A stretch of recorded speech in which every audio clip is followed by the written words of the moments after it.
O, meron po tayong not safe for work, guys. Ready your ears? You probably know this. Thursday, happy Thursday, everyone! Luzon, Visayas, at Mindanao. Hawakan ang mga ticket at tumutong sa hawakan ang mga tickets. That's right. Okay, so I think so. Diba? Hawakan ang mga tickets, guys. Hawakan ang mga tickets. Of all the words in the world, yun talaga yung nasabi ni ate, no? Sa lahat ng mga pwedeng sabihin, hawakan ng mga tickets. Malayo naman siya sa edits na word. Hawakan ng mga tickets. Tickets. Diba? Hawakan ang mga ticket. Layo naman ng ticket sa ano ba yun, ate? Ate, ano bang nasa isip mo, ate? Ate na naka-neon green. Pero alam nyo, bukod pa dun sa litanya ni ate na mali. Kasi yung napansin, malayo naman yung ticket. Hawakan niyo yung mga ticket. Malayo, kumbaga itatype mo siya. Medyo malayo siyang itype, no, sa keyboard. Ticket. O, di ba? Hindi rin naman din siya ganun kalapit sa word na ticket. Ticket. O, malayo. Medyo malayo din naman. Pero may isa ako napansin. Napansin nyo rin ba?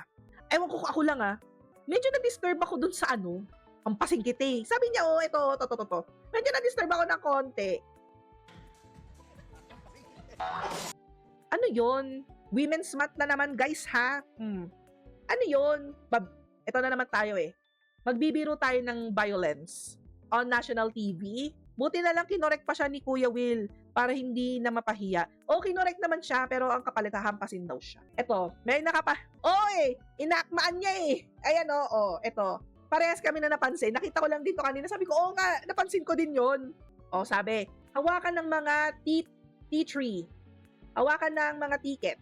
Hindi ako nabahala sa mga hawakan ng mga eggplant.